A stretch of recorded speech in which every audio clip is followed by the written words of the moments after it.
summertime music. Wow.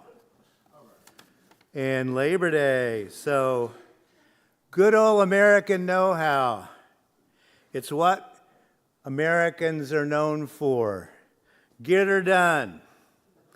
Our most famous, or perhaps infamous, philosophical stance is called pragmatism. We're pragmatic people. We Americans get her done. That's what I want to think about for a few moments on this Labor Day weekend. Knowledge, know-how, and wisdom, and getting her done. Unfortunately, we Americans have been so busy getting things done that we've often failed to ask, why are we getting this done? And the effect of getting her done on living things in the planet has not really been a great concern to us over time. And this single-mindedness has cost us. Zhuangzi, whose name is sometimes spelled Chengzu, you may have seen that in print, lived in the 300s before the Common Era. He's known as the second great Taoist sage after Lao Tzu, also written as Lao Tzu. Now, Zhuangzi is best known for his little anecdote of the butterfly. In the story, Zhuangzi is sound asleep and has a vivid dream of being a butterfly flying from flower to flower without any care. Zhuangzi wakes up and vividly remembers being a butterfly in the dream. But wait, was it a dream? Might it all be the other way around? And actually, Zhuangzi is a butterfly dreaming of being a human being. What is real and what is illusion, he asks. Zhuangzi wrote this: between Zhuangzi and a butterfly, there must be some distinction. This is called the transformation of things. All right. Now, there's some interesting points in this very short little thing. Is there, he's asking, a distinction, a difference between two sentient beings? If so, what the heck is it? Aren't we both temporary conglomerations of matter soon enough to decompose and form other conglomerations of matter? That's what the Taoists think. That's what humanists think. Is there actually some kind of difference between these two sentient beings and where we're going? Well, apparently not. And that's where Zhuangzi gets this very odd conclusion from. This is called the transformation of things. This is called the transformation of things, which he means to say that I have created a thing. I've created a butterfly that ain't me. Okay? And that's a mistake, says Zhuangzi. Don't do that. That's your first mistake. You and the butterfly are, as a matter of fact, one. Don't transform the grass and the clouds into things. That's your first mistake. By this, he means that we create a self, right? We love ourselves, and it's me, me, mine, and then everything else is a thing. All right? Wrong behavior, says Zhuangzi. For Taoists, the human, the self, is a process in the middle of all the other processes. And not only that, but there are processes within the processes. So if you think you're something besides a process, you're simply living in illusion, say the Taoists. It all keeps evolving in this yin and yang, yin and yang thing. And if you look closely at this, the trigram it's called here, you see that the ancient Taoists didn't have four elements, right? Earth, air, fire, water. Oh, that makes so much sense. Well, they didn't even think of it that way. They had several elements that then turned into what we call the trigrams, that then turned into the writing in Chinese that we understand today. Now, Zhuangzi also told this story. An emperor during the Warring States period, those of you who are into Chinese history, it's a long time ago, but a very fascinating time, sort of like the Old West in American mythology. But the emperor during the Warring States period heard of a butcher named Ding, who claimed that he had a knife he had used for 19 years, and it was just as sharp as the day he got it. All right? Now, intrigued by this, the emperor traveled to ask Ding. Yeah, this is very old, it's hard to see, but you can kind of see him over there on the far side there with his knife and an ox there. So the emperor wants to know why and how he keeps his knife sharp all the time. What is it about this knife? So when Ding butchers an ox, he does not force the knife, he tells the emperor when the emperor asks about it. He doesn't cut through bones. He doesn't hack through sinews and joints.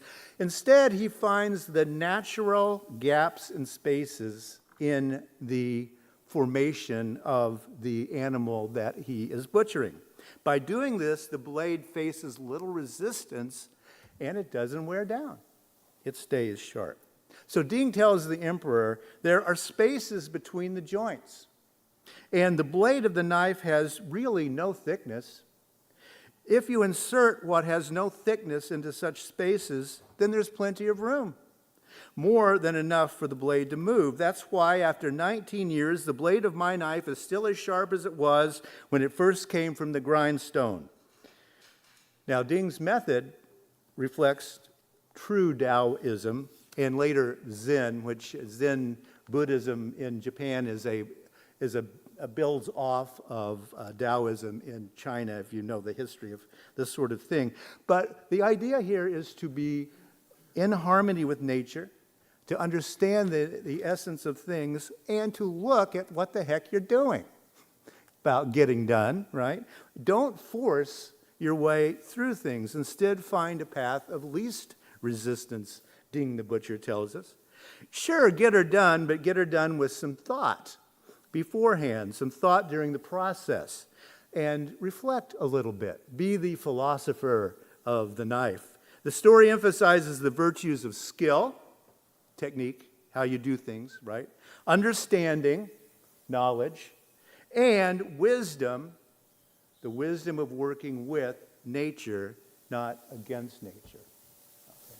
So we're talking here about understanding, know-how, and the way to work. Those of you who've worked with wood know that the first thing that you want to do is look at the grain of wood when you're going to work with it, right? You see where the grain goes, how it goes, where the knots are, etc., and then you go with it if you're going to create something beautiful out of wood. And really, Ding is saying the same thing. Who knows what the internet's going to come up with next? Zhongzi's stories, Butcher Ding, a slaughter ballet. That makes no sense at all if you know the story, but apparently someone has written a slaughter ballet about the Butcher Ding, so there you go. I haven't seen it, and I don't think I want to, because that's not what the story is about. But you look at the materials that you're working with, and then you get her done. Taoists developed a concept for this, wu-wei, or wu-wei. As you know, Chinese is so difficult for English speakers that we can't even really get it, but it's wu-wei or wu-wei, one or the other of it, and it means non-doing, effortless action, wu-wei, all right? That's the central concept of Taoism. Taoists developed this concept to get at how we can get her done without breaking stuff in the world. At its most basic, wu-wei refers to a way of being in which one aligns with the natural flow of things. That's what Tao means. It's the natural flow of things. It's the way the universe works. You get into that, and then it is effortless and spontaneous, and yet you're doing things in perfect relation to your environment around you. The practice of wu-wei means using no force against the natural order of things. Rather, one stays in harmony with the Tao and within its flow. Yeah, I know. How do you use a bulldozer in this regard? The Chinese aren't doing a very good job of it either, even though this is their philosophy, very, very old, right?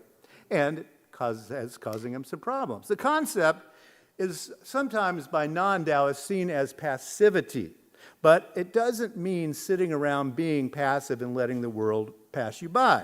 Notice that in the story, the butcher Ding gets her done. He's a known butcher. He's a good butcher. Rather, Wu Wei is about action that doesn't feel in any way forced or artificial. It's a kind of action that feels natural and appropriate for any given moment.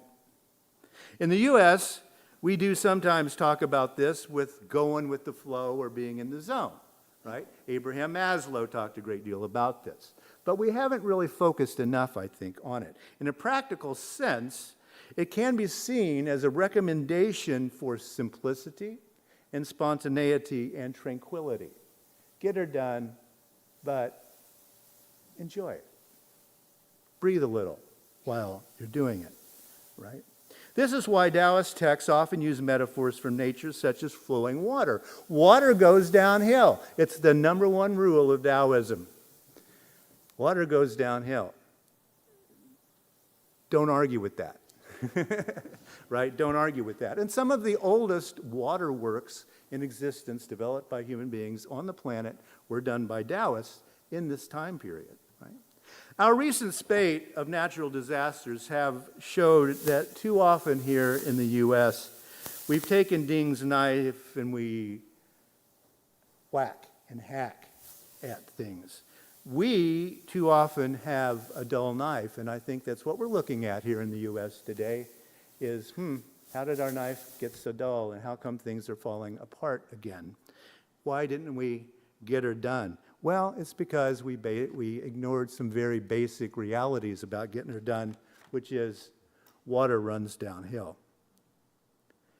We really forgot that on the Mississippi, didn't we? Well, let's look at some terms and distinctions. The Greek term episteme, is typically translated into English as knowledge. Okay, knowledge.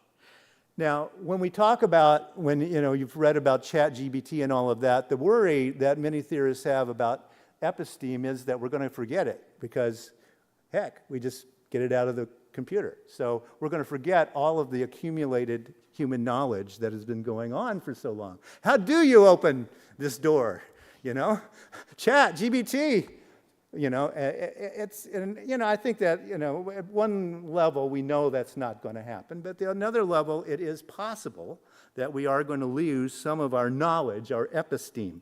Well, that is very specific knowledge. It's organized, it's grounded, it's rational. It is knowing what or knowing that. It is knowing.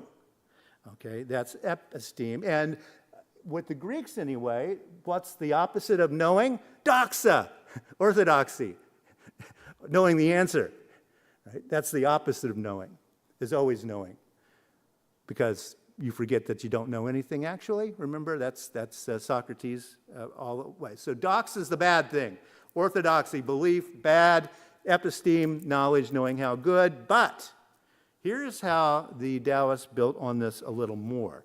In ancient philosophy, they contrast the doxa, the subjective, the doxa, with the episteme, but then they build in this thing called techne or technique, which is where we get the word technique, right? It means knowing how to do something.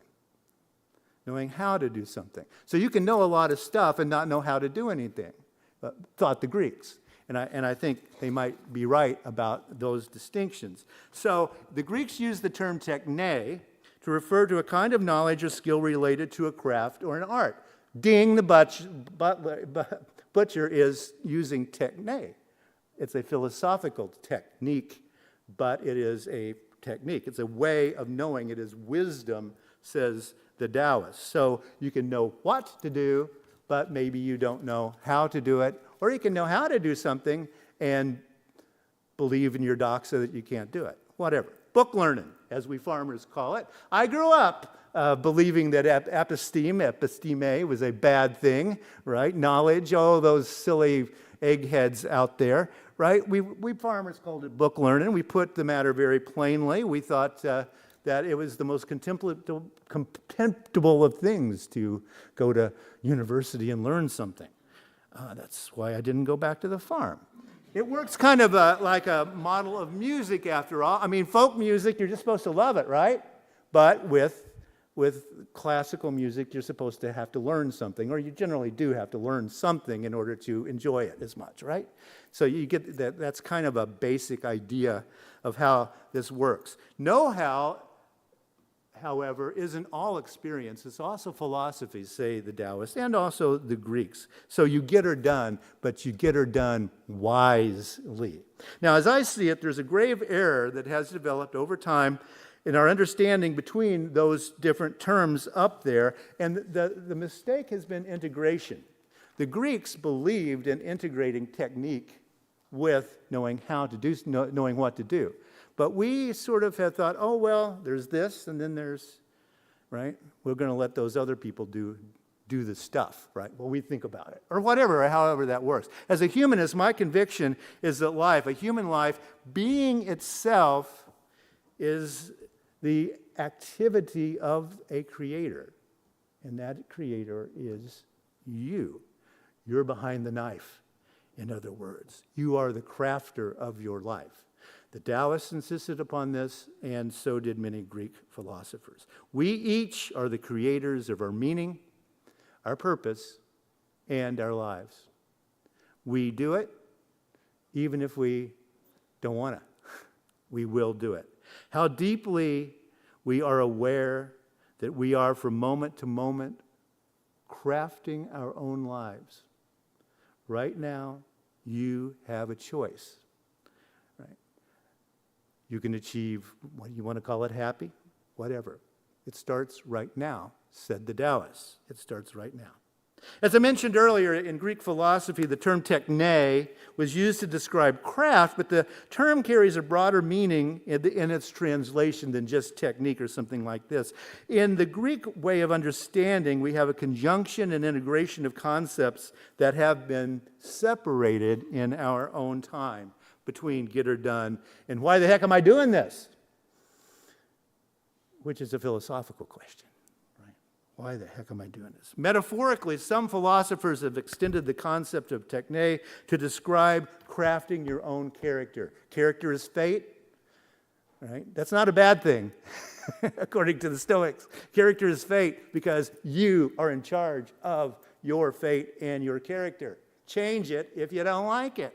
That's the whole metaphor that's going on here. A good and meaningful life is quite literally crafted, said the Taoists. But crafted how? In the philosophical tradition of Greek Stoicism, techne involves the cultivation of arete, which is moral excellence. I am so morally excellent.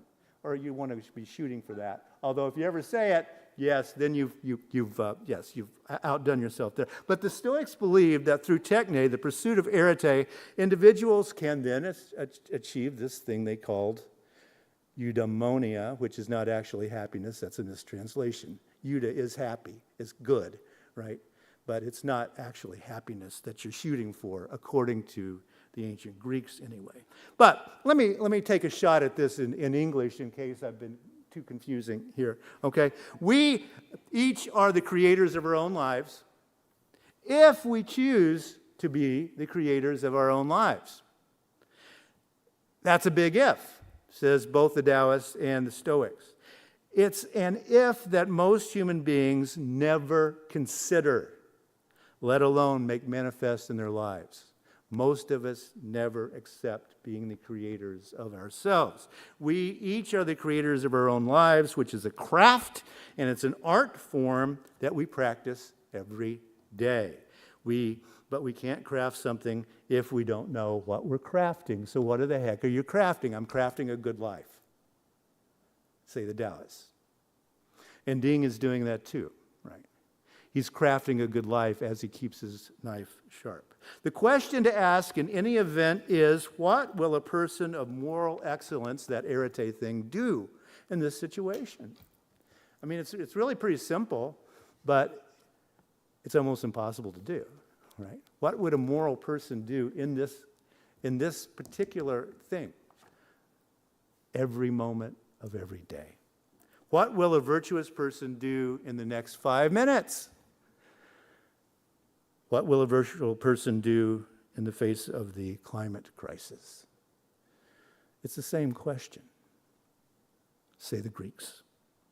By so asking and crafting your life accordingly, you will be living in accordance with your deep nature and your potential. That's what we're playing for here. Right? The Buddha says, you're sitting there meditating, and I got a deadline. He said, that's the beginning of illusion. That's death right there. That's samsara. That's the worst thing that can happen. Is life, the horror of life has suddenly engulfed you. You have to stay focused, says the Buddha and others. It's also the real and true answer to the question of being yourself. You are the artist of your life. Step up, because you are. There's nothing to fear. To conclude, let's go back to a moment for the old Taoist story. Ding and the butcher and the emperor who comes to see this magical knife. Well, what's this point of the story? There is no magical knife. It's not magic. Ding's not magic. The knife's not magic. There's a philosopher behind the knife. There's a philosopher holding the knife. There's a philosophy to the use of the knife. That's the point. That's the way the Taoists saw us. All of us, each of us, is the philosopher with the knife. We all have a job to do, carving out a life. Each of us is the philosopher. The Taoists advise no hacking. Don't go slashing. No resistance. Sure, that ballet thing might, yeah. Do a little dance, shall we? Wu Wei all the way. It's difficult but doable, all right? Look at the world, say the Taoists. See it as closely as Ding sees the meat. There are spaces between the joints, he says, and the blade and the knife has really no thickness. If you insert what has no thickness into spaces, there's plenty of room. More than enough for the blade to move. That's why after 19 years, the blade of my knife is still as sharp as when it came from the grindstone. Nope. Nothing is magical, the Taoists are here to tell you. It's about focus. It's about taking the effort to expend no effort. Take the effort to expend no effort in living your life. That's the wisdom of the Taoists.